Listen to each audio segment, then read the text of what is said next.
We're going to be looking at the drop targets on Stranger Things today. So I'm going to open up the coin door. I've already got the glass off. I'm going to pull the interlock switch, which is helpful for running these tests. And I want that center ramp to be out of the way, so let's get that done. So here's the menu buttons: black for enter, right red, left red, and green for back.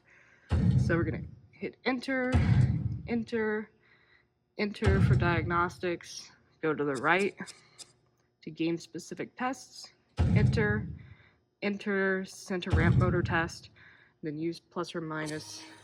So I hit the minus button and it came up. Now I'm gonna hit the green back button, back, and then left, go to switch menu, enter, enter, and now it says press any switch to begin. You can press an easy to reach switch just to make sure you're in the right test and it's working.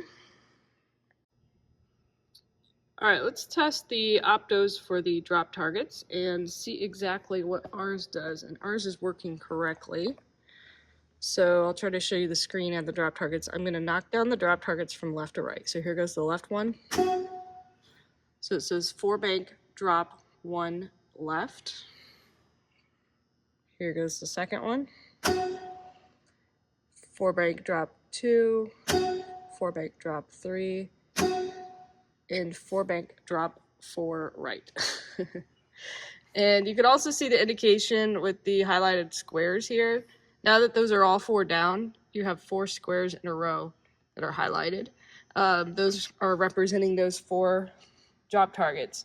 So let's make sure that those optos are working and it is accurately sensing when the drop targets are down. Now I'm going to reset the drop targets. So let's back out, back, go to the right to coil test, hit enter for single coil test, navigate through to find a drop target. Let's see, center 4 bank drop reset, hit enter, and now they're back up. Now I'm going to go back, back to switch test, enter, enter, enter.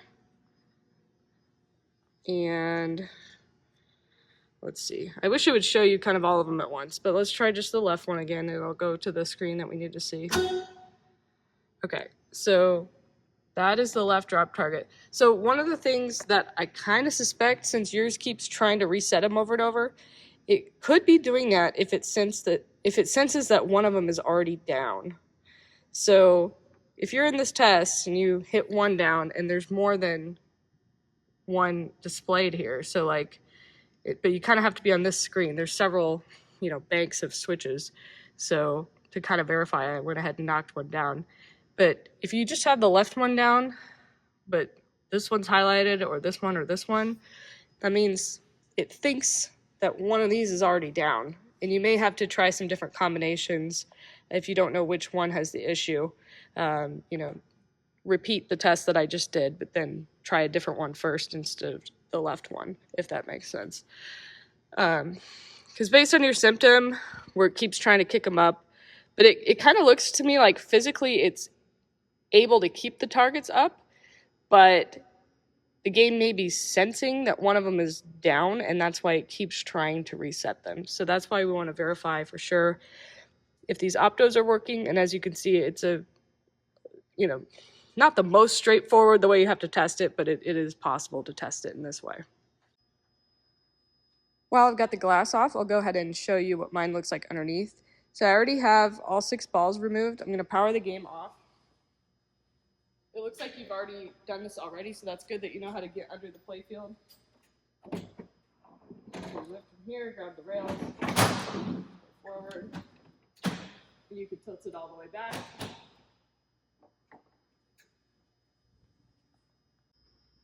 This is what ours looks like from underneath. Once again, I do have the game powered off as a precaution. It should be possible to manipulate the targets up and down by hand. Let's try that. So that's the reset, which they're currently all 4 already in the up position. Let's try, yep, okay. I used to operate a Stranger Things and I worked on it every week, and I know I fixed the drop targets once before, but it's been a little while. Okay, so that was the reset to bring them up, and then here's what I did to knock them down. I push right here, and they should all snap down. So you could do that just to see if they're resetting and being knocked down like they're supposed to. In your pictures, nothing stood out to me as being wrong, although it's kind of hard without being there in person. All right, looking around. I saw your note about the red dust from the springs. Don't worry about that. They're painted, and when they're stretched and used in the game, the paint's gonna flake off. That's normal. They just paint them to identify different types of springs sometimes. This green board is where the optos are located. The optos are these black plastic U-shaped items, and then there's a beam of invisible light that shines through that U-shape. And then when this black plastic fin of the drop target passes through the U-shape, that's how the game senses that the drop target's down. So I'm going to push the drop target up, and you'll see this, that black fin from the drop target itself, that's what is going to pass through the U. So I'm going to knock it down with my hand. Now it's blocking that invisible beam of light in the opto. So that's kind of how this works. And so you can see what mine looks like. I take it your game is fairly new, so it shouldn't have a lot of wear and tear or anything.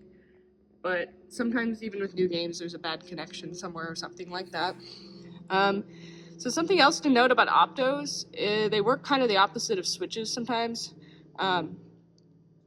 Just micro switches or leaf switches are open until you physically close them. So here's a micro switch. When I push it down, that's what closes the switch. Technically, optos are closed, and then when you block the beam of light, it opens them. So the theory behind them is kind of opposite of a normal switch. So what that means when you're diagnosing is if there's like a bad connection, say a wire's not hooked up, it pulled out of a connector, or there's bad solder joint, it'll fail open.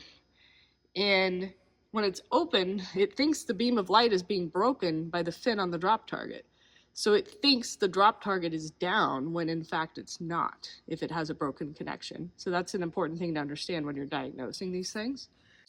If you do find in the switch test that one or more of the optos is not working, let me know and we'll continue to troubleshoot down that path. It kind of depends on if it's just one of them or all of them, and if it is just one of them, which one it is. But I'll start by giving you an overview. So if one or more optos isn't working, it could be something on the opto board. It could be a cracked solder joint or something like that.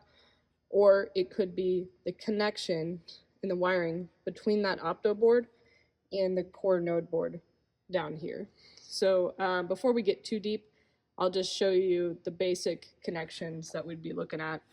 So basically, they use these two black ground wires, so make sure those are in place. If there's a bad crimp or something on a connector, sometimes the wires will easily pull out, so you can just give them a little tug and make sure they're crimped good in there. And then there's one of these tan wires for each of the optos. It's tan with a tracer, so tan purple, tan blue, etc. So just tug on each wire and make sure nothing's obviously loose. And from there, those wires are going to go right down here to core node 9. So you could see those same wire colors along with some of the other switches. So you could check that these wires are in place in connector number 11 on node board 9. You could take a little more time than I'm doing and pull on each one of them individually just a little bit. And same with the black ground wires. And make sure that connector is pushed in all the way. So that's kind of a good place to start. Depending on what's wrong, there could be a few more things to look at. But let's see how you do, and we will go from there. Come to think of it, while we're in here, it's actually not too hard to check a couple other things. So the switches are in groups, and in this group, including the 4 drop targets, there's also the center ramp motor up-down, and it happens to be right here. So the up-down switches are these 2 switches right here, and you'll see they have a tan wire and a black wire similar to our drop targets. So just make sure those are attached particularly the black wire. And then they should go to a connector right here, and that there should be 2 black wires crimped together in this connector, so make sure those are present and they're not loose or something.